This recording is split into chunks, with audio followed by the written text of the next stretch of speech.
Hey, what's up? Dean Sear Performance, and back at the other shop now. Actually, just the bay next door to the other one. Took a break from the C5. Um, I'll show you. Oh, that power steering pulley. I came in this morning, did a quick little job for a buddy of mine, um, and then jumped back on that power steering pulley. And about wanted to kill myself. I was trying to take the bracket off, but you can't get the bolt that sits here because it's behind the pulley, so you can't get that bolt out on the front side of the plate, that plate. So I went and took the puller that broke, but I can pull the pulley off, and I started pulling, it started coming, and then literally like sheared the little lip. This lip right here, you can see how it's pulled off. And then once it does that, like, you can't focus, kind of. Well, whatever. You can kind of see it there, but you can't get that off. So basically what I ended up having to do was cut the pulley and then just basically break it. It's cheap crap piece of plastic, and then take an angle grinder and cut down the side of this without messing up the shaft on the pump, which I did a good job. So now that's on hold, and amazingly you can't get, so with the Corvettes, the LS1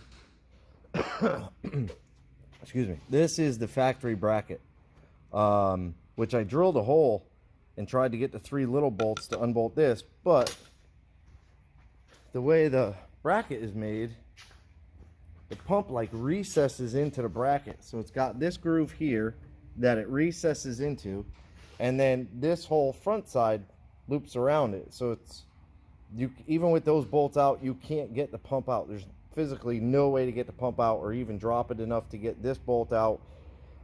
It's just stupid to me. So I ended up breaking the pulley. So like 90, whatever the first year, 97, 98, 99, whatever the very first LS1 Corvette, I know I saw a 98, it might be 97, whatever that first year is, to 2002, which is this year, this pulley is plastic from the factory. So this is like a legit factory pulley, which is stupid. 2003, or it's up to 2003 or 2004, all the way up to 13, it's identical. The shaft size is different than like a truck or whatever. It's smaller, so it's like a 0.665 or 660 or something like that. So you have to make sure that this side is right, plus the outer diameter is like a 6, it's almost 6 3/4. It's like, again, it's like a 6.665, because they measure off the grooves here, not off the overall diameter. So all the way up to 2013, the damn pulley is exactly the same, but they make it out of steel, so it's a better pulley. But you can't find the damn thing because nobody has them. They're back ordered or whatever. So we're working on that. So I took a break from that and jumped back over on the Airboat, which is an absolute mess right now, thanks to me and me alone. But I got the rest of the fuel lines off, and then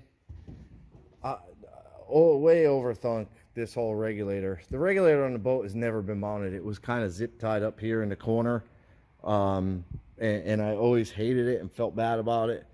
So my original thought was, I made that bracket straight, and my original thought was to hang it off the bottom of the seat, kind of bolt it to the bottom of the seat and over the bar, and I'd put a couple bends in it, you know, and then hang the regulator. But obviously with the water pump pulley being there, it was kind of tight, and I'm putting a transducer in this side, and then having the big -8 feed on the back side was, you know, it makes it overall, it makes it just too long to put. And I thought, well, I'll offset it, but I didn't like that. And then it like clicked in my head, like for some reason I didn't have to have it all the way up there. So I looked at the battery box and thought, well, I'm mounting literally everything to it. So I might as well bend the bracket 90 degrees, bolt the regulator to it, bolt it to the battery box, and then run the lines. And it actually worked out really, really good. I'm like happy. So the feed from the tank is a 10 into the back of the pump, and then an 8 out of the pump into the filter, 8 out of the filter to the regulator, then dual 6s up to the Sniper throttle body, which this is like Evil Energy PTFE, the Teflon, braided Teflon hose, and the 6 kit, which was, I thought was pretty cool. I've never had it come with these before, the little like dual holders, and I thought, man, that like works out freaking perfect, because this just so happens that we're running dual lines up to the throttle body. So, oh, and looking at it, I didn't tighten that one, so I'll have to do that. But I got one there and I got one down there, and it like makes them look clean and nice. And I did a 45 on this side to get it away from the thermostat housing, which is like, it's like a full fist away from it. So that'll keep it away from that. A straight on this side that needs to be tightened, and then 2 90s down at the regulator. And then the return, I did a 45 to kind of kick it away from the relay box, which I mounted. It was dirty. So it's, yeah, a 45 there.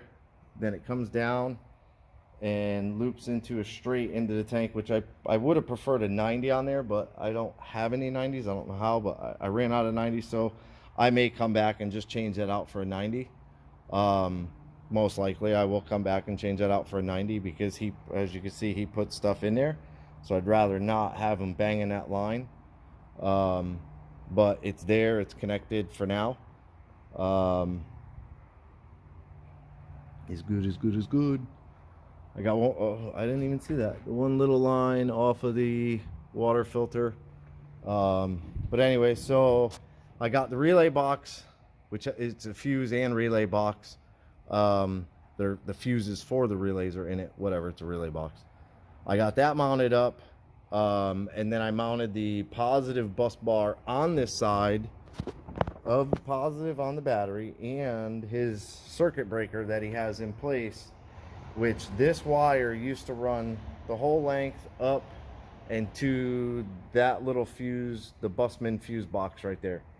So I shortened it, ran it to the first post, and then these are all 6 relays, the battery positive feed to the relays. So they each relay has its own dedicated battery feed. I mean, I could have tied them all together and tied them onto another big post. I don't know, I just thought there's not going to be that many wires on this side, so I just thought, I don't know what I thought. That's how I thought to do it that way. And then these are all of the key-on triggers that are going to go to the switch panel,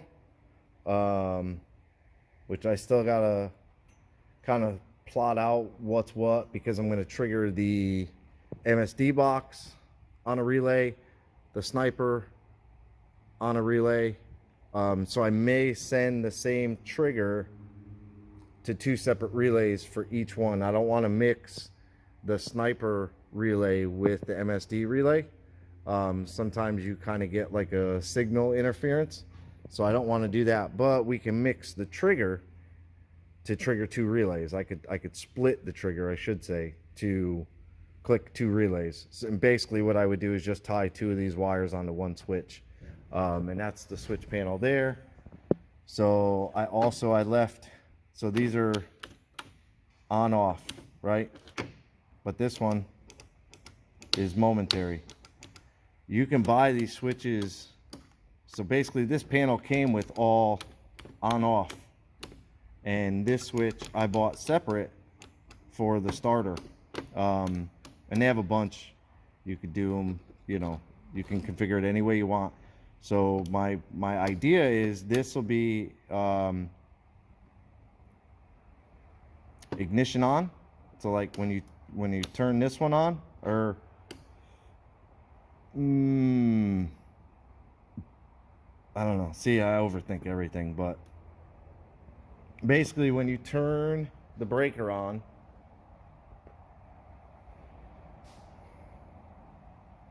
I need it to send power to this panel.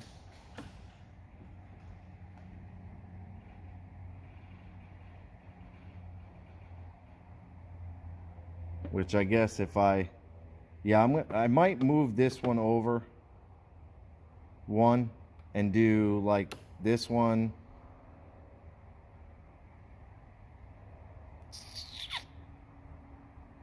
No, I think I'm gonna do ignition. So this will turn the MSD and the sniper on, start, and then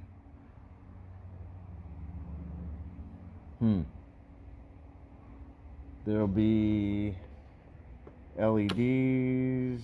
Oh, navigation lights maybe on this one, and then LEDs. He's got two different LEDs, and then bilge pump. The boat does have a bilge pump down there, so maybe that's kind of how I'll do it. I think possibly, maybe. So, and then going around to the other side.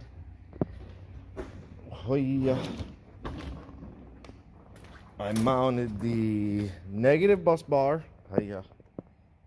on this side of the battery box.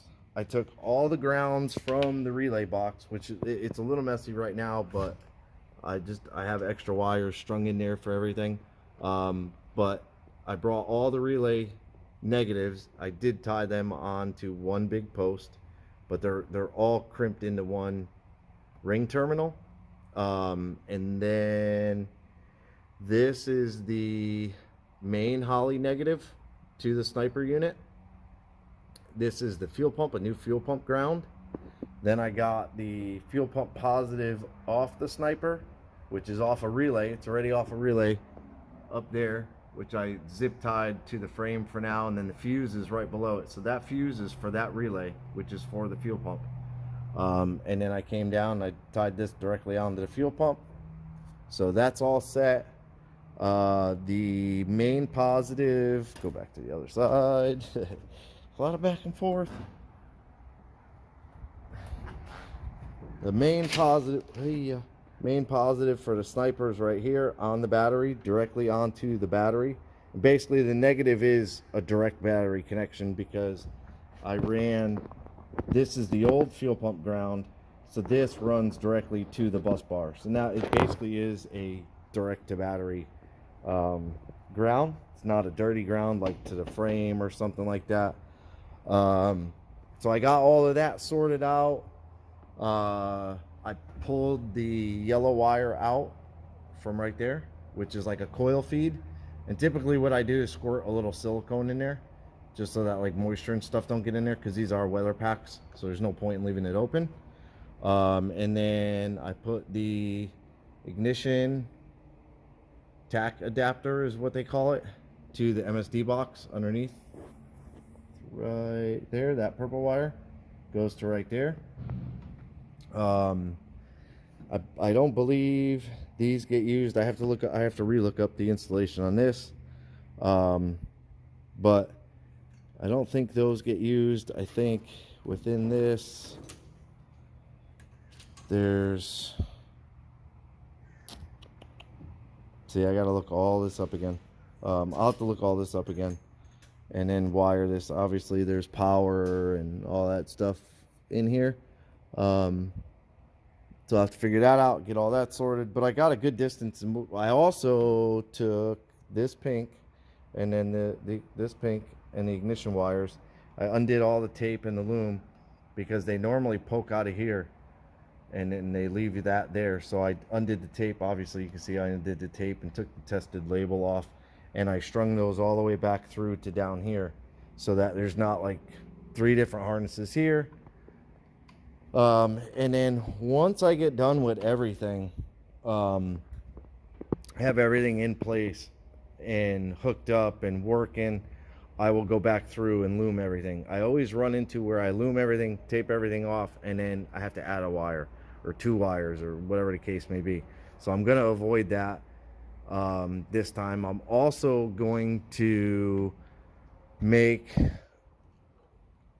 either make something to kind of like a rod. I might weld or something, like bolt a rod onto the frame and kind of come out to be able to zip tie these two and hold them up away from the motor and the coolant lines and all that.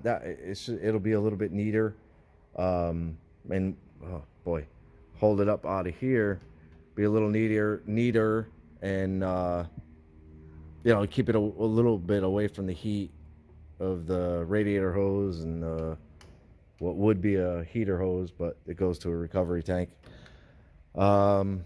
Also undid like all the wire over there for the lights. I clipped it off of that wire and brought them to this side. That was these two here.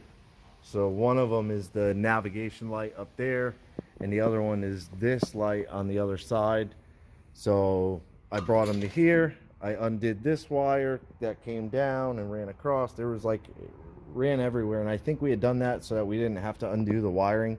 We just moved it to fit the new cage. But now, being that I'm redoing everything. So I brought this one straight across the bar. I'll zip tie these all here, and then I'll run these down. Most likely those lights will be on a relay because they're a heavier, they're like a halogen light. So I will most likely have those on a relay. But we'll get to that when we get to that. What else? I gotta tighten that one line, can't forget it. But I mean, that's pretty much what I got right now. I have to make, so he also requested, that is your steering rudder. That's your rudder bar. So you push forward, it goes one way, pull back, it goes another way, and it's on a cable. So that tube comes down and all the way across, and it's got two like nylon ball socket fittings or bushings that it rides on. So he requested that he have another rudder arm on this side. So I'm going to take and machine a plug to go in here, pin it, and make the new arm come up, you know, in parallel with that one. And then the other thing, I'm going to make a new mount for the switch panel and gauge display, whether he goes with the regular 3.5-inch one that comes with the Holley, or if he ends up buying the 7-inch one. It's like a 6.86, whatever it is. So I'll make that mount come time for that. And then I got this cool little panel. So it's got a little 12 volt voltage. It's got a 12 volt like cigarette lighter. It's got 2 USB, I believe. Let me look. Yep, it's got 2 USB, and they're both 2.1 amp, so they're like a little bit higher amp. Charge a phone or something a little bit quicker. And then it has its own little on off. So I kind of think I might make something come off of the seat screw and mount this here, so that he can plug his phone in, and if he has passengers, they can plug their phones in. Set here, maybe set back here a little bit closer to them, but it'll be something he can reach under the seat, turn on and off. I don't know, I just thought it was a cool little panel, so threw that in there. But yeah, I mean, that's pretty much it for right now. Getting it all together, working. Hopefully we can find the pulley for the C5. Anybody that has one for like a 04 to 013 and you want to get rid of it, please let me know. We are more than interested in buying it. We are in need of it. So I appreciate it. That's it for now, but I will keep updating on the boat because I'll be working on that until we find that pulley. Appreciate you watching. Like, subscribe, leave a comment, hit the thumbs up is like, hit the bell to be notified of new videos. Thanks. Have a good day.